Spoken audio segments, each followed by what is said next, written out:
की शिक्षा को जानकारी देंगे। उसके बाद 2 फरवरी 1835 के बाद भारत की शिक्षा व्यवस्था को कैसे बदल दिया गया और क्यों बदल दिया गया। अंग्रेज तो आए 1600 ईस्वी में, लेकिन 1835 ईस्वी में ऐसा क्या जरूरत पड़ा कि अंग्रेजों ने भारत की शिक्षा नीति को बदलना शुरू कर दिया। तो आप लोग ध्यान से सुनिएगा। तो देखिए, जब अंग्रेज भारत में आए तो अंग्रेज का मूल मकसद था कि हम भारत से व्यापार करें, लेकिन एक फार्मूला होता है P = E। P = E। अगर आपके पास क्वालिटी है तो आपके पास अर्थव्यवस्था है।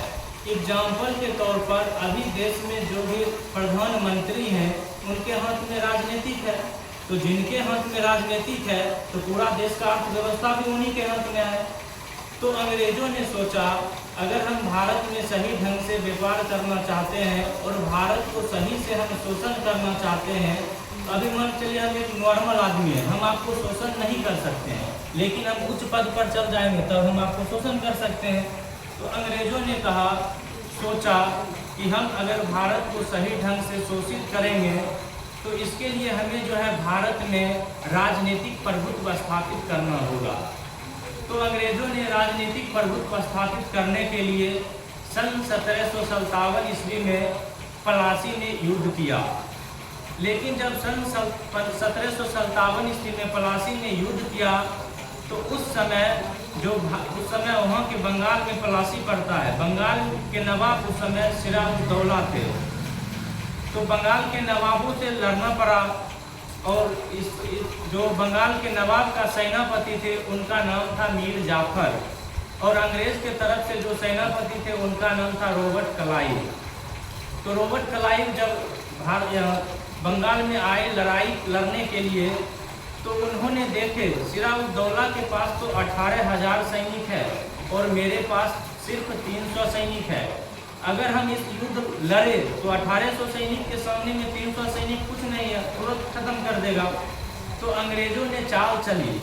अंग्रेजों ने सोचा कि सभी के अंदर कुछ ना कुछ लालचपन होता है, तो हम ऐसा क्यों ना करें कि सिराजुद्दौला के दरबार में रहने वाला जो व्यक्ति है, जो सेनापति है, उन्हें हम कुछ लालच दे दें। तो रॉबर्ट क्लाइव ने अपने व्यक्ति को भेजे कि तुम जाकर पता करो कि सिराजुद्दौला में जो 18,000 सैनिक है उन्हें तो 300 सैनिक को हराना मुश्किल है। तब जाकर रॉबर्ट क्लाइव के आदमी सिराजुद्दौला के दरबार में गया और जाने के बाद वह पता करना, जासूसी करना शुरू कर दिया। जब जासूसी करना शुरू किया तो उन्हें पता चला कि जो सिराजुद्दौला का सेनापति है मीर जाफर, उन्हें एक तमन्ना है, उन्हें एक सपना है, उन्हें एक ख्वाहिशें हैं। तो ख्वाहिशें क्या है, तमन्ना क्या है, उन्हें राजा बनने का। तो एक लालच पकड़ा गया। तब जाकर वह व्यक्ति रॉबर्ट क्लाइव के पास गया और जाने के बाद बोला कि सिराजुद्दौला का जो सेनापति है वह लालची है। वह किस चीज़ का लालची है? वह गद्दी चाहता है, वह राजा बनना चाहता है। रॉबर्ट क्लाइव उसके बाद मीर जाफर के पास गए और मीर जाफर के पास जाने के बाद बोले, तुम्हें राजा बनना है तो तुम राजा के साथ गद्दारी करो। तो मीर जाफर बोला, ठीक है, हम गद्दारी करेंगे, लेकिन हमें करना क्या पड़ेगा? तो रॉबर्ट क्लाइव बोला, जब युद्ध प्रारंभ होगा तो युद्ध प्रारंभ होने के बाद तुम्हें हमारे सामने सभी सैनिक को नतमस्तक हो जाना है, हाथ खड़ा कर देना है कि हम 300 सैनिक के आगे हार गए। और वही हुआ। 20 जून सन 1757 ईस्वी के प्लासी नामक स्थान पर रॉबर्ट क्लाइव और सिराजुद्दौला के बीच लड़ाई प्रारंभ हुआ और 40 मिनट के बाद मीर जाफर ने नतमस्तक हो गया, बोला कि हम अंग्रेजों के सामने नहीं जीत सकते हैं, और वहां हार गया। और सन 1757 ईस्वी से भारत धीरे धीरे राजनीतिक रूप से अंग्रेजों के हाथ में चला गया। सन 1757 ईस्वी के बाद फिर अंग्रेजों ने सन 1764 ईस्वी में बक्सर में युद्ध किया, और बक्सर के युद्ध के बाद बिहार, बंगाल और उड़ीसा तीनों राज्य को दीवानी ले लिया। और तीनों राज्य की दीवानी का मतलब हुआ रेवेन्यू कलेक्शन, कर व्यवस्था। कर पहले भारत के व्यक्तियों के हक में था, लेकिन 1765 ईस्वी में संधि के तहत अंग्रेजों ने बिहार, बंगाल और उड़ीसा के कर वसूलने का जिम्मेदारी अपने हाथों में ले लिया और इसी तरह धीरे धीरे चलता रहा। लेकिन सन 1789 ईस्वी में दुनिया में एक क्रांति हुई। वह क्रांति फ्रांस में हुई। फ्रांस में वह क्रांति के बाद सर्वहारा वर्ग का सत्ता आया। सर्वहारा वर्ग का मतलब हुआ गरीब वर्ग का सत्ता आया और गरीब वर्ग में नेपोलियन बोनापार्ट को राजा चुना गया। और नेपोलियन बोनापार्ट का मूल उद्देश्य था कि हम ब्रिटेन को विश्व के नक्शा से मिटा करके रहेंगे और भारत देश ब्रिटेन का गुलाम था। तो ध्यान से यहाँ पर आपको सुनना पड़ेगा कि सन 1809 ईस्वी में नेपोलियन बोनापार्ट ने एक नीति लाई।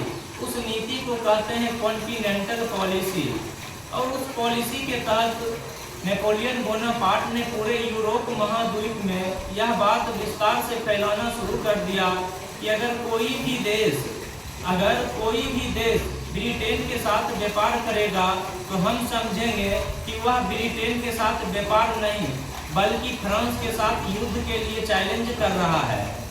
तो इस बात को सुनकर विभिन्न देश, पुर्तगाल, स्पेन, बोल्विया, जितना भी देश था, सभी देशों ने, फ्रांस इत्यादि इत्यादि सभी देशों ने ब्रिटेन से व्यापार करने से मना कर दिया।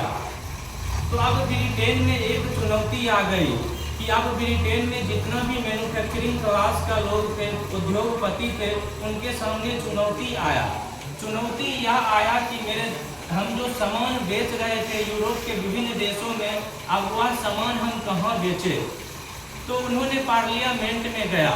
वहाँ के पार्लियामेंट को लॉर्ड ऑफ हाउस और एक कॉमन्स, जैसे यहाँ पर होता है संसद और होता है राज्यसभा, उसी तरह वहाँ भी दो है।